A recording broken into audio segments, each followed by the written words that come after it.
work-life balance. We've all heard that phrase, right? And it's a little bit different in this room. I like this room because for the most part, we're all entrepreneurs. You're not going to work at a factory where you clock in at this time, you leave at this time, and whatever happens in that period, you just do and go.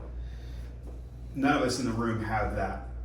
So this is where this conversation becomes a little more applicable, is managing, growing a business, maybe, all of the things in your life, if you got comes together into one thing. So we talk about this work-life balance. Kind of the image I got when we get all this wrong, anybody musicians, really tough. And the image that I had was kind of like walking into like an elementary school music time when they put all the instruments out and the kids pick them up and you got one kid that's just banging on it, you got the little frog and somebody's doing this and then somebody's got this noise, but nobody's playing in harmony with each other, right? And you can only take so much of that. Or if you go to, we like to go to networking events, so you go to a networking event and it's open networking, there's 70 people in the room and there's all this stuff going on and you can't hold a conversation because there's just so much noise. That is what I kind of picture our lives are like when we don't do this well. But I want you to think not work-life balance, life harmony. And I'm not even going to talk about work-life.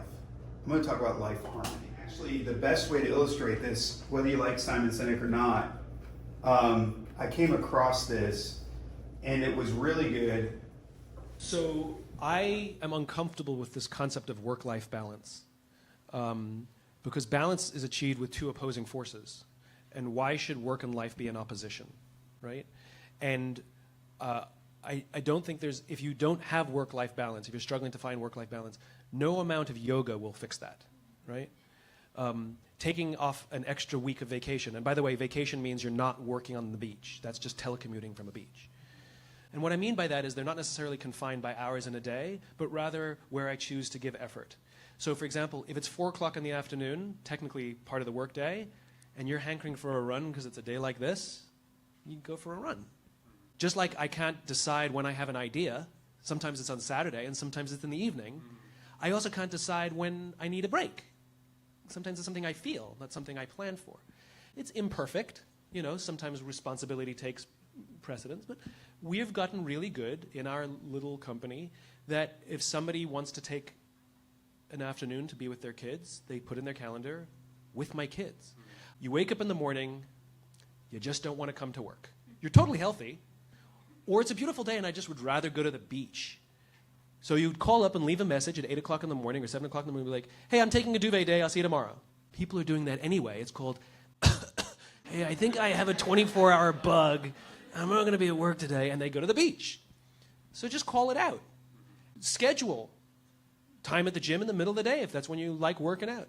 And I just found the more seamless that we can make work and life, the more we start to enjoy both more, because they're not opposing. So, what do you guys think when you hear that? What Simon hits on is finding that harmony. That's going to be different in each one of our businesses. It's going to be different in each one of our lives, different in each one of our stages.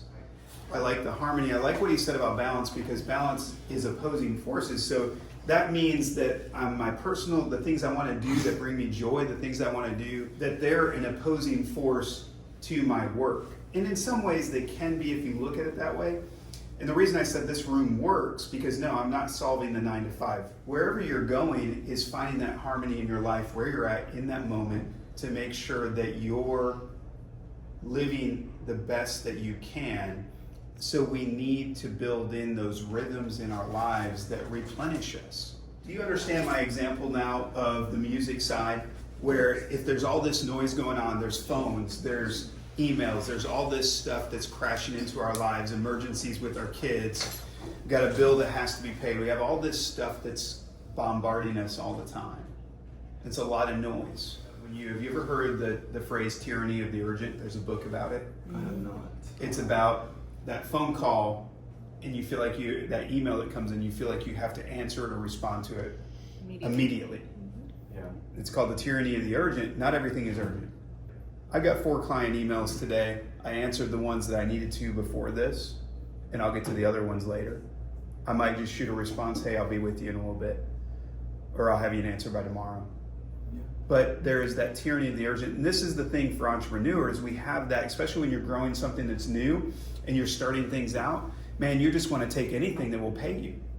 And you get into that habit of not prioritizing your value and your time. When we're looking at trying to find that harmony in our lives, it's learning those things that bring that balance into our lives. And all of those things come together. So yes, you need to prioritize family.